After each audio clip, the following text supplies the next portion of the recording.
भक्त जनों, अब आप सुने गणेश भगवान की व्रत कथा। एक बार पार्वती जी ने गणेश जी से पूछा कि वैशाख माह के कृष्णा पक्ष की जो संकष्टी नाम का चतुर्थी कही गई है, उस दिन कवन से गणेश का किस विधि से पूजा करना चाहिए और उस दिन भोजन में क्या ग्रहण करना चाहिए। गणेश जी ने उत्तर दिया, हे माता, वैशाख कृष्णा चतुर्थी के दिन बर्क ढूंढ नाम का गणेश जी की पूजा व्रत करनी चाहिए और भोजन में कमल गुट्टे का हलवा लेना चाहिए। हे जननी, द्वारपाल योग में राजा युधिष्ठिर ने इस प्रश्न को पूछा था और उसके उत्तर में भगवान श्री कृष्णा ने जो कहा, मैं उसी इतिहास का वर्णन करता हूँ, आप श्रद्धा युक्त होकर सुने। भगवान श्री कृष्णा ने बोले, हे राजन, इस कल्याणी दात्री चतुर्थी का जिसने व्रत किया है और उसे जो फल प्राप्ति हुआ है, मैं उसे ही तुमसे कह रहा हूँ। प्राचीन काल में एक रंती देव नाम का प्रतापी राजा हुआ करता था। जिस प्रकार आग त्रिनी समूह को जला डालती है, उसी प्रकार वो अपने पुत्रों को विनाशक थे। उनकी मित्रता यम, कुबेर, इंद्रादिक देवों से थी। उन्हीं के राज्य में धर्म केतु नाम का एक श्रेष्ठ ब्राह्मण रहते थे। उनके दो स्त्रियां थी, एक का नाम सुशीला और दूसरी का नाम चंचला था। सुशीला नित्य ही कोई ना कोई व्रत किया करती थी, फलत उसने अपने शरीर को दुर्बल बना डाला था। इसके विपरीत चंचला कभी भी कोई व्रत उपवास आदि ना करके भर पेट भोजन करती थी।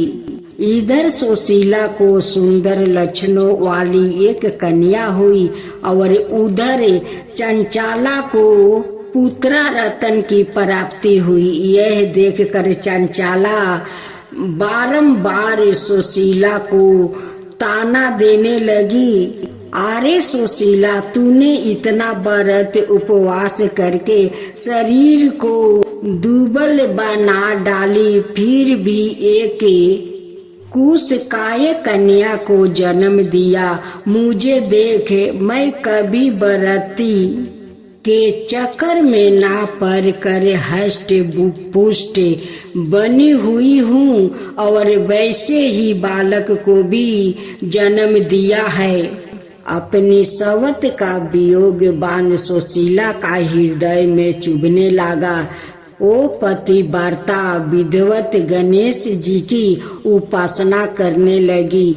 जब सुशीला ने भक्ति भाव से संकट नाशक गणेश चतुर्थी का व्रत किया तो रात्रि में वरदायक गणेश जी ने उसे दर्शन दिया। श्री गणेश जी ने कहा, हे सुशीला, तेरी आराधना से हमें अत्यधिक संतोष है। मैं तुम्हें वरदान दे रहा हूँ कि तेरी कन्या के मुख से मोती और मूंगा प्रवाहित होते रहेगा। हे कल्याणी, इससे तुझे सदा प्रसन्नता रहेगी। हे सुशीला, तुझे वेद शास्त्र वचत एक पुत्र भी होगा। इस प्रकार का वरदान देकर गणेश जी वहां से अंतर्ध्यान हो गए। वरदान प्राप्ति के फल स्वरूप उस कन्या के मुख से सदाए मोती और मूंगा झरने लगे। कुछ दिनों के बाद सुशीला को एक पुत्र उत्पन्न हुआ। तदंतर धर्म केतु का स्वर्गवास हो गया।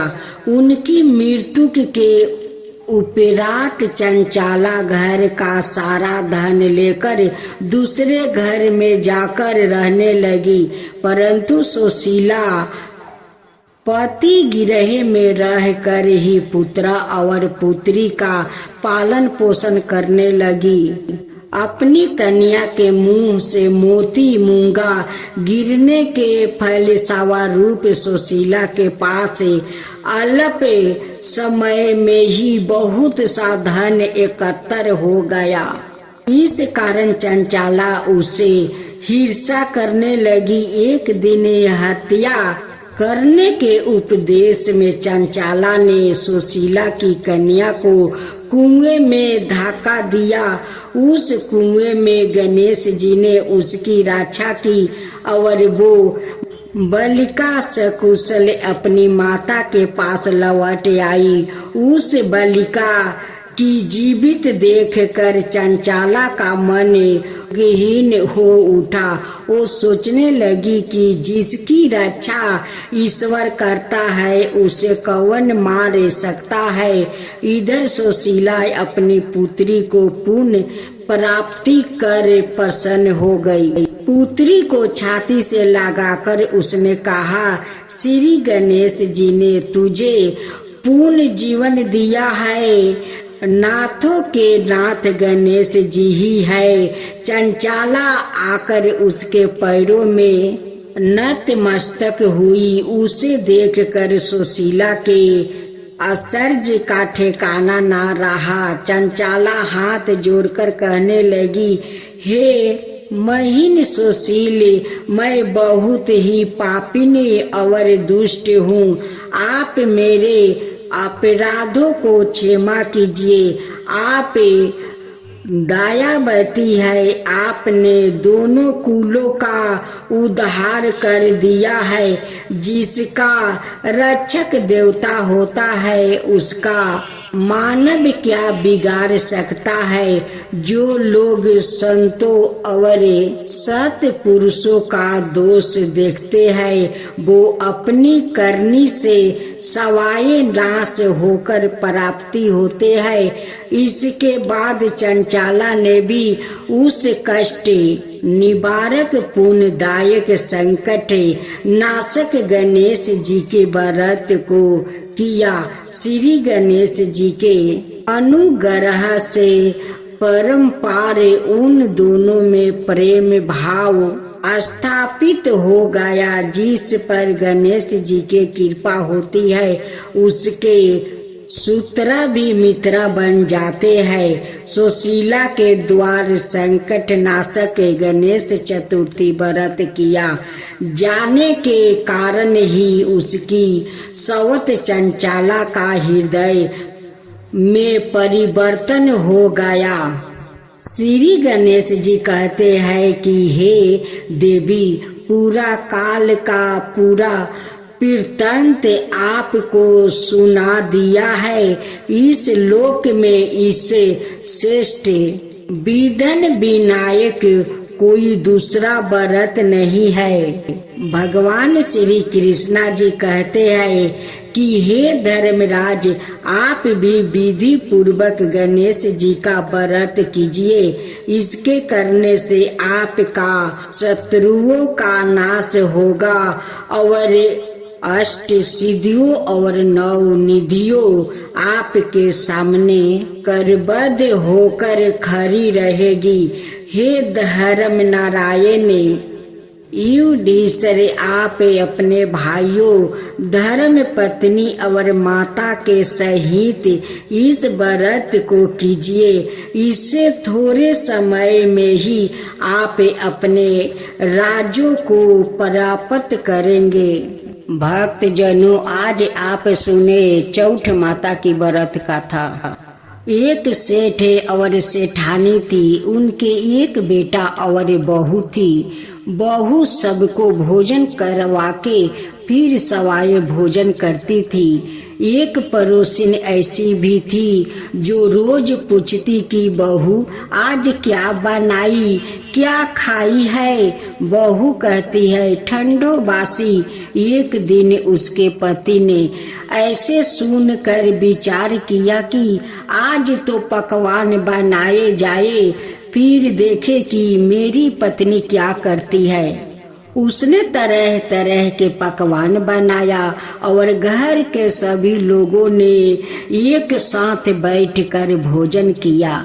आज भी पड़ोसिन ने पूछा तो बहू ने कहा ठंडे बासी। सेठ का बेटा सोचने लगा कि जरूर कोई बात अवश्य है जिससे कि मेरी पत्नी ऐसा कहती है। उसने पत्नी से पूछा तुम रोज ठंडे बासी खाए ऐसा क्यों कहती हो, जबकि अपना सबने एक साथ बैठकर कई तरह का पकवान खाते हैं। उसकी पत्नी बोली आप जो खा रहे हो वो बाप बूढ़े की कमाई है। जिस दिन आप काम कर लाओगे उस दिन मैं समझ जाऊंगी कि ताजा भोजन कर रहे हैं। अब एक दिन लड़के ने माँ से कहा मैं एक बड़े शहर में कमाई करने जा रहा हूँ।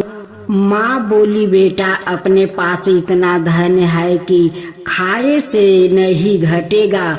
माँ के माना करने पर भी बेटे ने सवाए कमाने का जिद कर लिया और जाते समय पत्नी से कहा मैं जब तक कमा कर बहुत सा धन लेकर ना आऊं तुम चूल्हे की आग मत बुझने देना।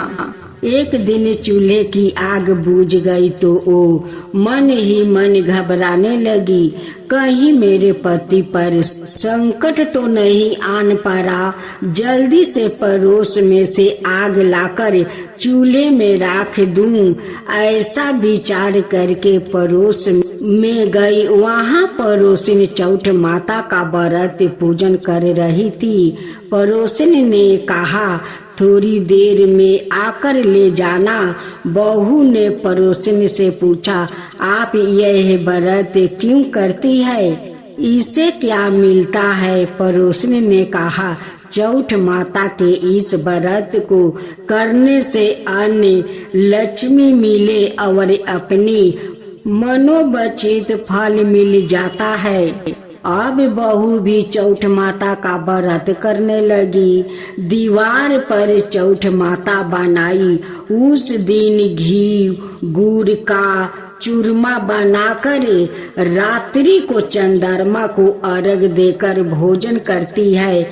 ऐसा करते करते बहू दिन हो गया। चौठ माता ने उस बहू के पति को सपना दिया कि साहूकार का बेटा तू जागे कि सोए, तेरी पत्नी बहुत याद कर रही है। घर जाकर उसकी चिंता मिटा। तू दुकान खोल कर कंकु केसर का पगलाए बन के बैठ जाना। आज तेरा हिसाब किताब चुकता हो जाएगा। अब तो चौठ माता ने जैसा कहा था वैसा ही हुआ। उसने घर जाने की तैयारी की और गाड़ी भर के धन दौलत लेकर चल दिया। रास्ते में एक बड़ा सा काला नाग फन फैलाए बैठ गया और कहने लगा आज तो मैं तुझे डासूंगा, छोड़ेगा नहीं। आज तेरी आहू पूरी हो जाएगी। सेठ ने लड़के से कहा आज चौठ माता ने मुझे सपना दिया तो मैं पत्नी से मिलने घर जा रहा हूँ। वहाँ मेरी पत्नी बहुत चिंता कर रही है। मैं उससे मिलकर जरूर आऊँगा, तब तुम मुझे डांस लेना। नाग ने कहा तुम कसम खाकर जाओ तो मैं तुम्हें जाने दूंगा, परंतु लौट कर नहीं आए तो तुम्हारे घर आकर मैं तुम्हें डांस लूंगा। इस प्रकार सांप को वचन देकर वो अपने घर पहुंचा। वहां सभी से हंसी खुशी से मिला और भोजन करने उदास होकर बैठ गया।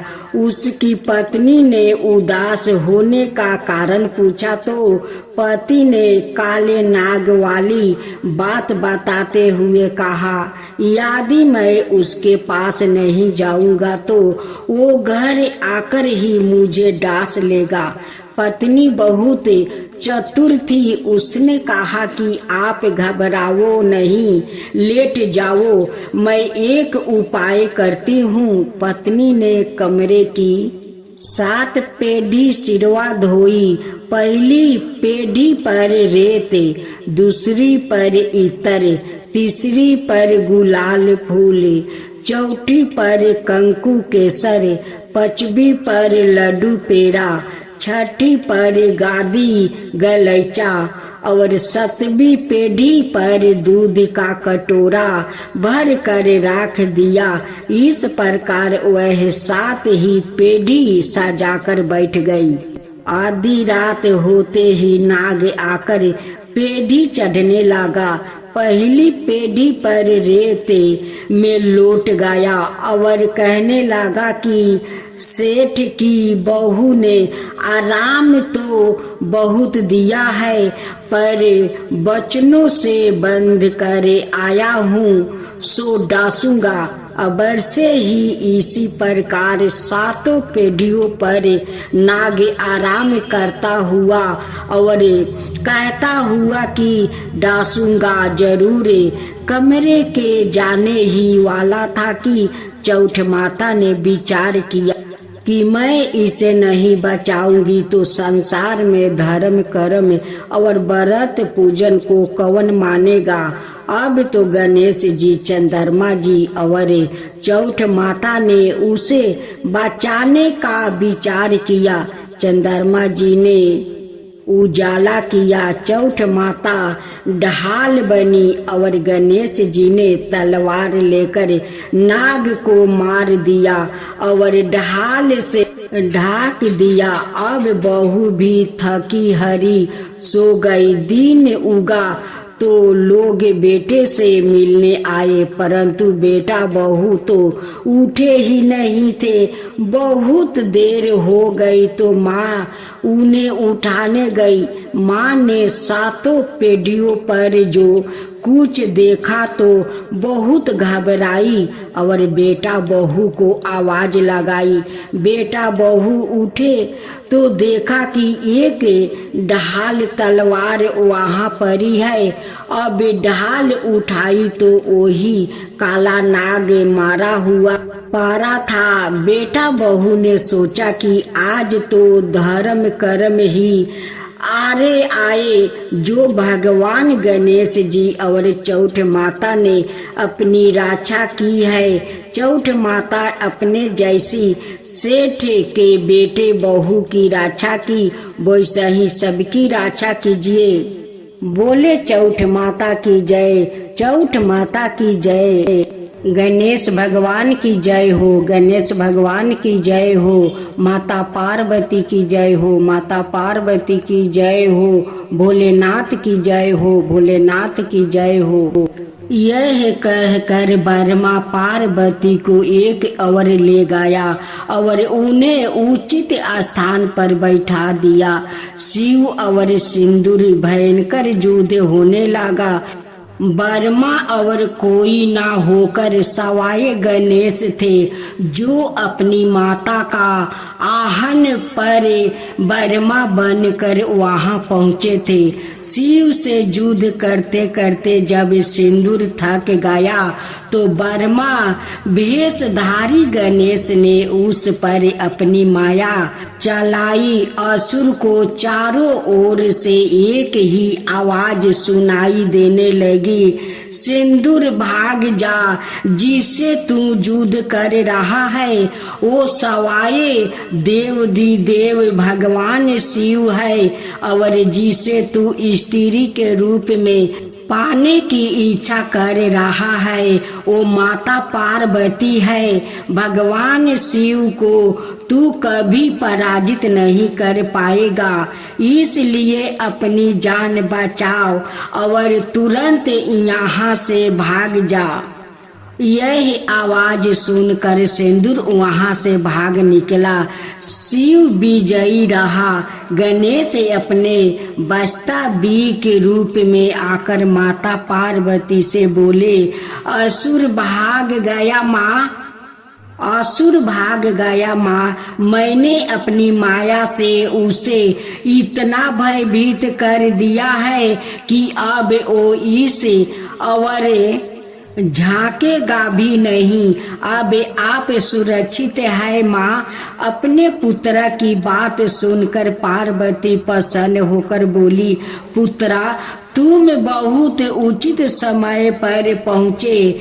मुझे तो अनिष्ट की आशंका हो रही थी। गणेश जी बोले, माते भाला ऐसा कौन सा अभागा पुत्र होगा जो माँ के आहन पर उसकी सहायता को ना पहुँचे। आपने याद किया और मैं तुरंत दौड़ा चला आया। यह कहकर गणेश अंतर्ध्यान हो गए। भक्तों जनों, तो रविवार का दिन प्रदोष व्रत के बारे में आइए हम लोग कुछ जानते हैं। रविवार का दिन यह व्रत आने के कारण इसे रवि प्रदोष व्रत कहा जाता है। प्रदोष व्रत हर महीने के दोनों पक्षों की त्रयोदशी तिथि को रखा जाता है। एक समय सवेरे प्राणियों के हितार्थ परम पावन भगीरथ के तट पर ऋषि समाज द्वारा विशाल गोष्ठी का आयोजन किया गया था। इस समाज में व्यास जी के परम शिष्या पुराण बेता सूत जी महाराज हरि कीर्तन करते हुए पधारे थे। सूत जी को आते हुए देख कर सैनिकादि 88,000 ऋषि मुनियों ने खड़े होकर दंडवत प्रणाम किया। महाज्ञानी सूत जी ने भक्त भाव से ऋषियों को हृदय से लगाया और आशीर्वाद दिया। विरधुन ऋषि गण और सब शिष्यों आसनों पर विराजमान हो गया। सनकादि ऋषि ने पूछा, हे पूज्यवर महामत कृपाए यह बताने का कष्ट करे कि मंगल प्रद कष्ट निवारे यह व्रत सबसे पहले किसने किया है और उसे क्या फल प्राप्ति हुआ है। श्री सूत जी बोले, आप सभी शिव परम भक्त है। आपकी भक्ति को देखकर मैं व्रती मनुष्यों की कथा कहता हूँ, ध्यान से सुनो।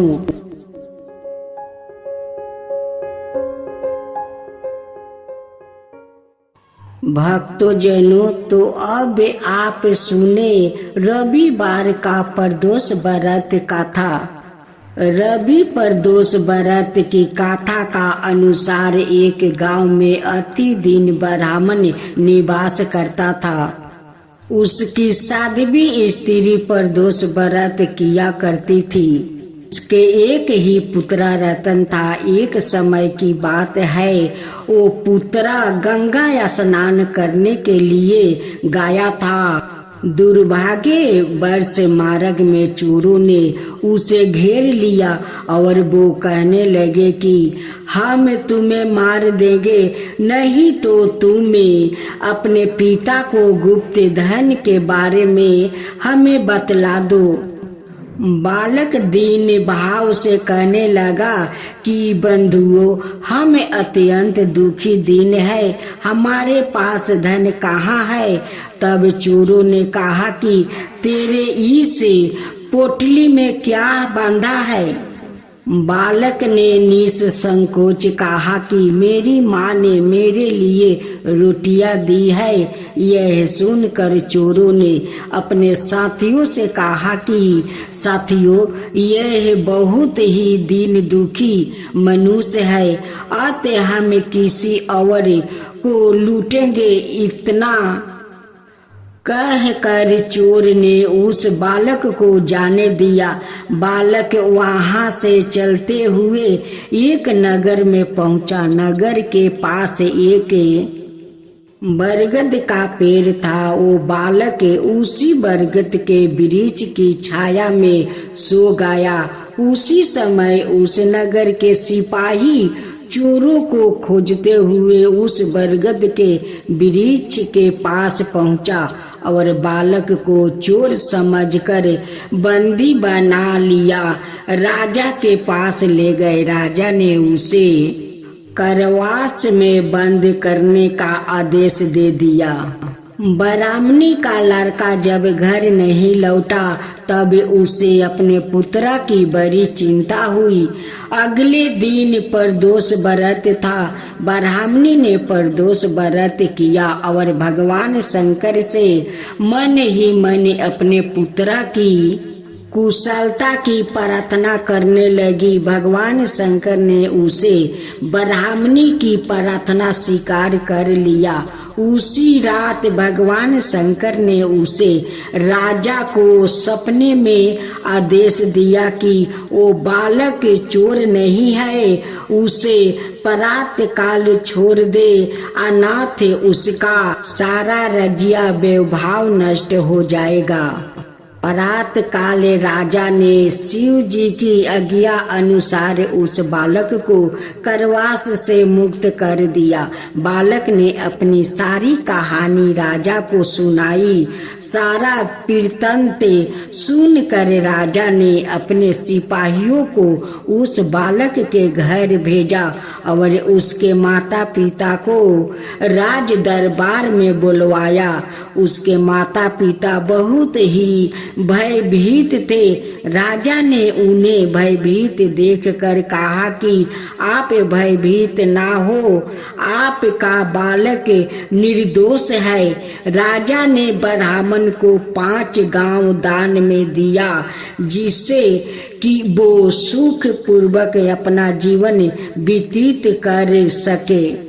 भगवान शिव की कृपा से ब्राह्मण का परिवार आनंद से रहने लगा। अत जो मनुष्य रवि प्रदोष व्रत को करता है वो सुख पूर्वक और निरोगी होकर अपना पूर्ण जीवन व्यतीत करता है और उसके जीवन में सुख शांति आती है।